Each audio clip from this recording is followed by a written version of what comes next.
Hey Bookends! Welcome to this week's 10-minute book review. I'm 10.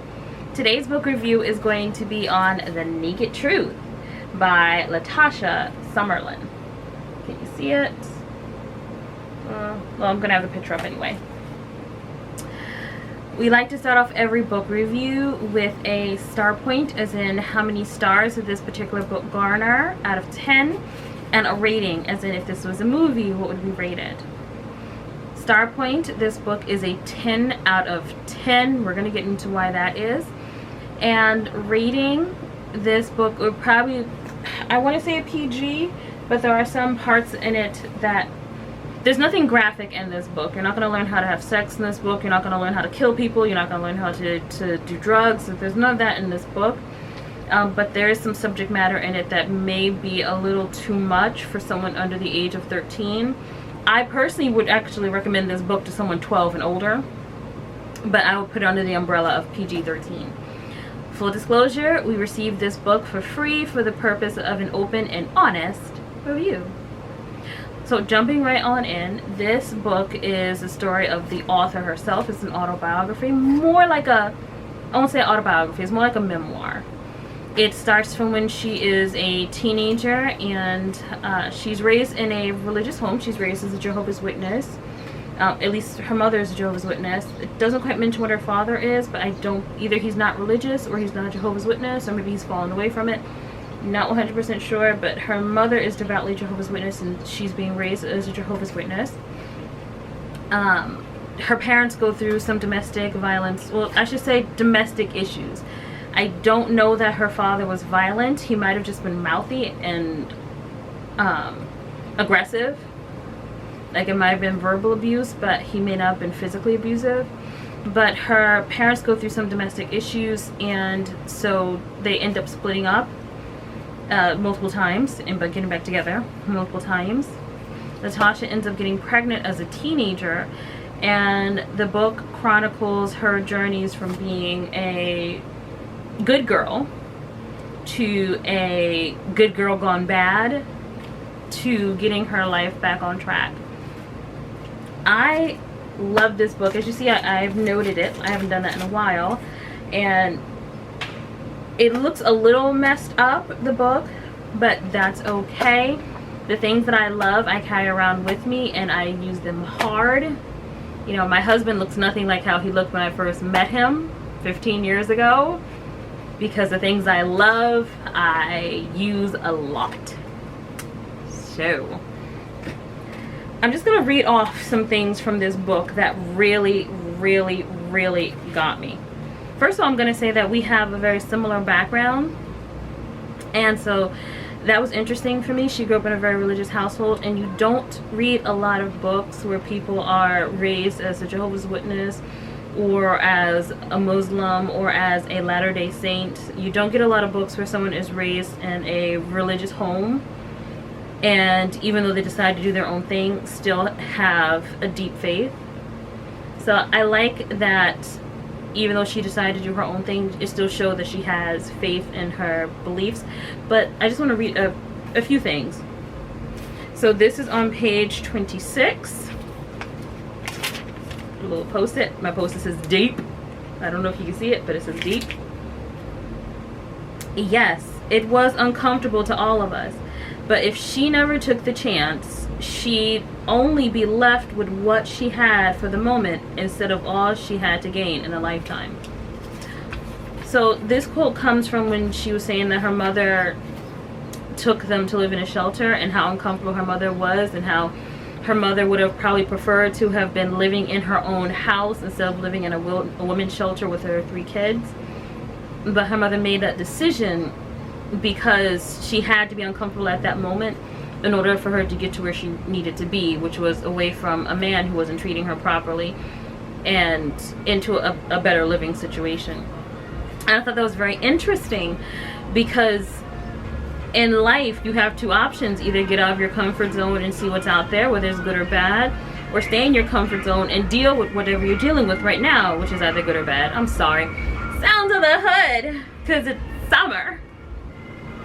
I'm not recording this at night because you'd hear a bunch of firecrackers and wouldn't be able to tell whether it's firecrackers, gunshots, or war being declared. Anyway, so yeah, in life, those are the two options. Either get out of your comfort zone and see what happens, whether it be good or bad, or stay in your comfort zone and deal with whatever it is you have at that moment, whether it be good or bad. She made a decision to get out of her comfort zone for herself and her children, and it ended up working out for her. Another quote that I found interesting. I don't want to give away all the quotes. Let me just find another one. Okay, this is about bad boys. You might be attracted to his swag or style, and he may be funny or flirtatious with you, which will make you feel good. But the only thing that's for certain is that they are not ready to choose you over themselves. So she ends up having a choice. La-Tasha has a choice between this good boy kind of and the bad boy kind of, and she chooses the bad boy. And she's saying that even though the bad boy makes you feel good, they're never going to choose you over what it is they want. And of course, because they're the bad boy. And everyone always believes, like, this guy's going to treat me better than he treated those other girls because I'm me. I'm not them. I'm me. And he's like, nah, bro, you them. You them. You one of them. You one of them. So I thought that was a very poignant thing to say. I love how in this book there are no absolutes. I remember the first time I saw Star Wars, the second trilogy, the one with young Anakin. I remember when, I believe it was Qui-Gon Jinn said, only Siths deal in absolutes. There are no absolutely bad characters in this book, or I shouldn't say characters because they're all real people. There are no absolutely bad people in this book. There are absolutely no good people in this book. What I mean by that is her child's father, who got her pregnant, he was cheating on her. He was at times verbally abusive. He was dismissive. He would treat her like his girlfriend, but then say that she was not his girlfriend just to hurt her. But then he also gave her a place to stay when she needed a place to stay, rent-free. He also gave her money when it is she needed money for her baby or even for an apartment. He also gave her his car to use when it is she needed to get back and forth from school. So yes, he was a jerk, but he wasn't an absolute, there was no absolute evil when it came to him because he was still doing some good things.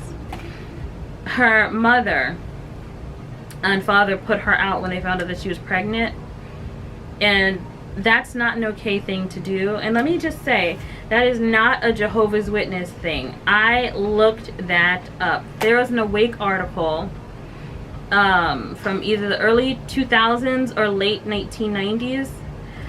You can find it right on the jw.org website. It's www.jw.org.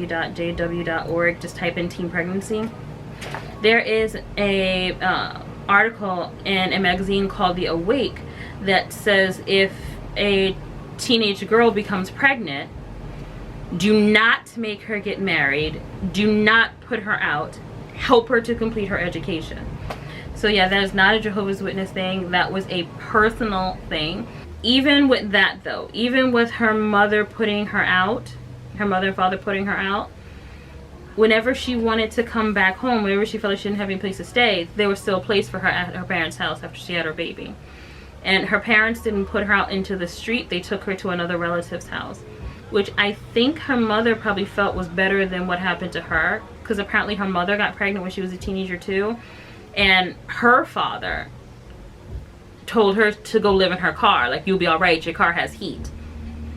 And that's such a cruel and mean thing to do to somebody who's already in a bad situation. So I think her mother kind of felt like she gotta learn a lesson. Not that I hate my daughter, but she gotta learn a lesson. She gotta learn how cold and hard life can be. I don't think that was the right way of doing it. But I do know that that wasn't just a her thing. That wasn't something she thought up by herself. That is a lot of black families. Once again, I don't know if any white families or Spanish or any other types, but I know black families that is something that's said to black girls a lot. You get pregnant, you get out. But the mother wasn't absolutely bad. I think she was just doing the best she could with what it is she had. She wanted to teach her daughter a lesson, like, you can't just be up in here making babies. You can't. Life gonna be hard. and you're gonna see how hard it's gonna be. Really. And then with La-Tasha did some things that she shouldn't have done. She was like, her aunt wanted her to pay like $25, $50 a week for rent, and her aunt was providing her with food, a place to stay, and rides to school, rides to work. Well, I think rides to work, not to school, but to work. And she didn't want to pay it. Why? Because she felt like her aunt didn't deserve it, because her aunt was already doing these things for her cousins. And also, though, La-Tasha was a very kind and loving person. She could have decided to abort her daughter and be like, okay, well, that's done. Let me go back to live my teenage life. No, she didn't decide to do that, because she's like, that's one thing I can't do. I can't have an abortion, and I can't take blood. I find it very interesting that she was completely honest about herself throughout the book. She counts her sins off, and she's like, I did it. It happened. I lived through it, and now it's in the past. She's not like, well, it was so-and-so's fault that I did this, and it was such and such fault that this happened to me. No, she owns it. Now, of course, when she was a teenager, she wasn't going to own things, but who owns things as a teenager? Most people do not. It also brings up an interesting subject about sex education. She didn't know anything about wearing condoms or about taking birth control or anything like that. And honestly, there are worse things than a baby. She could have caught AIDS, which is forever and no benefit. She could have caught herpes, which is forever and no benefit. It's important that parents teach their children sex education.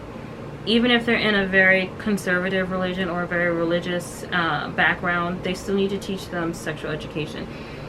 Because the long and short of it is, your kids are going to have sex regardless. Whether they wait until they get married or they hit the ground running when they're a teenager, they're going to have sex. And so it does no one any good not to have that sexual education. It's almost like telling someone, I will not teach you how to drive until you have the keys to a car. Or I will not teach you how to drive until we're at the dealership. That makes no sense. You would never say, I'm going to teach you how to drive once the person has a car, because that would be a danger to not just themselves, but to everyone else on the road. They could hurt someone. And so when it comes to sexual education, it's the same thing. You should never say to a child, I will teach you about sex the moment you're engaged, or I will teach you about sex the day that you're getting married. It should not work that way. And the reason why I shouldn't is because it steals autonomy from that child. She was saying that she didn't quite know how things were supposed to work sexually, and that is something big with girls who are raised in religious households. Not because of the religion itself. The religion has absolutely nothing to do with it. You can live in a religious household and also live in a household that tells you about sex. The problem is, some people think that if you tell a child about sex, they're going to automatically want to do it. And that's not the case. It just gives them an arsenal of things that they can do or know. Such as, yes, I don't want my son having sex before marriage. I personally don't want that. I don't. There's diseases, there's trifling girls out there. There's so much that could happen to him. I would rather he be in a committed relationship between him, her, God, and the state. And I would rather he be in a position where he knows this person very well. But that doesn't mean that my son may not have sex before he gets married. I don't know. It's his body. He's a little guy now, but when he gets older, I don't know what's going to happen. But I do know that he's going to know about condoms. I've already spoken to my husband. He's going to have the sex talk with my son. And it doesn't have to be something that happens all at once. It could start off when the child is like maybe 10 years old and then move up from there. Another thing that's not really talked about in this book, but that I know of, is that unfortunately a lot of young ladies who are not trained sexually about their bodies and about what goes where and things like that. Unfortunately, some of them are raped, and they have they feel like they have no mental recourse or no recourse for it. And that's because they don't know what to do next. Once a physical conversation begins between them and another person, they don't know that they have the autonomy or the power to be able to say, okay, well, this far and no further, or to say, okay, I'm done, or to say, I'm not doing this, because they feel as though the person who has started that physical conversation is the one who's in control of where that physical conversation goes.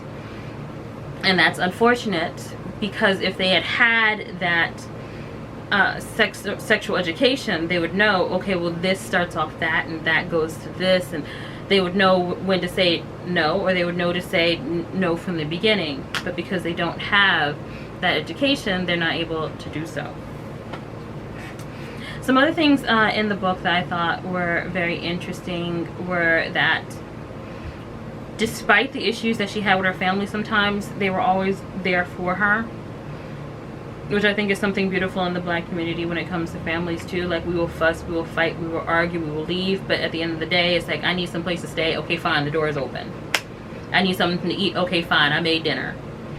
And so that was something that she spoke about as well. Like, there was one point in the book when her parents were moving down south, and so she had her own apartment, so she's like, this doesn't concern me. But later on, she was going through some troubles, and her parents had finally bought a house down south. And so she was like, okay, well, if push comes to shove, at least my parents own a house in Georgia, so I can go down to Georgia. I don't really want to go. I don't want to leave Jersey and go to Georgia, but I have a place to go should that be the case. So she never felt as though, okay, well, my parents are gone and they don't want me. Now, she did kind of have that feeling when she was first put out, which is totally understandable, because she felt like the whole world was against her, and who wouldn't? If you're 17 years old, don't have any life experience outside of the home, and all of a sudden you're put out. It's like, what now? She speaks in a very frank way, but not in a graphic way. So if someone was reading this book, let's just say it's not a hood book, you know, it's not an urban book, so you're not going to hear a bunch of gratuitous cursing or a bunch of gratuitous violence or a bunch of gratuitous sexual acts. She does speak about herself, but she doesn't go into detail on certain acts and certain actions. Like, she says that she has sex with her boyfriend, or that she was having sex with, you know, someone. But it's not, okay, well, this is what I did. It wasn't any of that. You're not going to become aroused, or no one's going to become aroused by anything in this book, because it's not made for that, it's not written for that. Another beautiful part of this book is that you don't spend every day with her from the age of 17 until now, because that becomes tedious. We go through the key points and we go through some things that are surrounding the key points, but we don't spend every day in her mind. Also too, despite everything that she's going through, she tries her very best to be the best mom that she can to her daughter, and she's taking her daughter with her wherever she goes, which I think is commendable, because a lot of people would have been like, okay, well, this is too much for me, so this little person's gonna become a ward of the state because I can't do this anymore, or this little person's gonna be my mother's baby, or this little person's gonna be my auntie's baby, or this little person, you know, it could have went a lot of ways. But despite being young, she was responsible. There are some other things I wanted to share with this too. I know people don't like when people do this, but I did dog ear a page. Okay, this is towards the end of it. This I thought was very important. I am so happy that my parents did create the foundation that they created for us, because eventually people will go back to their foundation and start over if they think they have messed up in life. So it's important to start a good foundation for your children. She did not, I don't think she is a Jehovah's Witness, but she still has the faith and foundation that she got from being raised as one, and from the values that her mother instilled in her and that her father instilled in her. Whenever she had to go back to square one, and she had to do that several times, whenever she had to go back to square one, she had the strength to go forth again. She didn't say, okay, well, this is it, I'm done, this is it, I'm not doing this anymore, I'm done.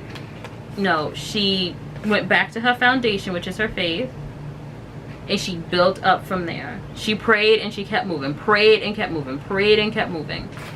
I know that this book isn't a young adult book, but I really like this book for kids. I really do.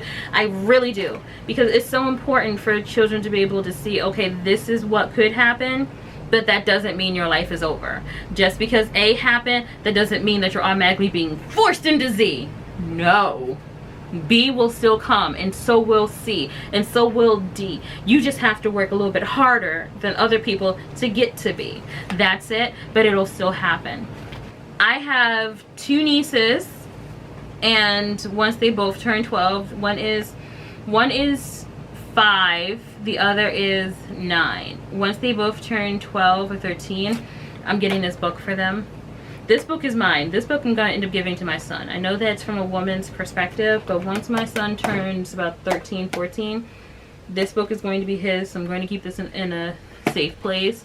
I'm going to buy copies for my nieces. This is a book that a lot of young people just need to read. I wish I had something like this when I was younger. No one should live in fear that if they make a mistake, their entire world is going to end. There are some life-ending mistakes, but pregnancy isn't a life-ending mistake. It is a life-changing mistake, but it is not a life-ending mistake. And I love how she brings out that just because you have made a mistake, that does not mean you do not deserve a chance at a life. I thought that was beautiful. Just because you make a mistake, that does not mean you do not deserve a chance at a life. So this book is a 10 out of 10. The editing was on point. The story itself was on point. She did not meander back and forth.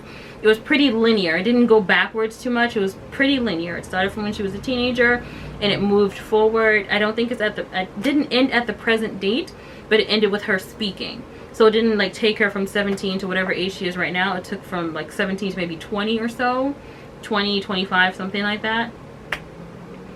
So it's a memoir. It's not an autobiography, it's a memoir. So it's about a time in her life. And so we go from when the time in her life began all the way up to that particular time in her life ended. And so she got herself on track.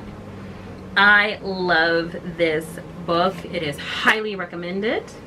Once again, this is The Naked Truth by La-Tasha Summerlin. Also too, she has her own YouTube page that talks about life and some bookish things, so I will leave a link to that in the cards or in the description or in both, so you can go check out her YouTube page as well. Thank you so much for watching. If you like what you see, please like and subscribe. Bye, Bookends.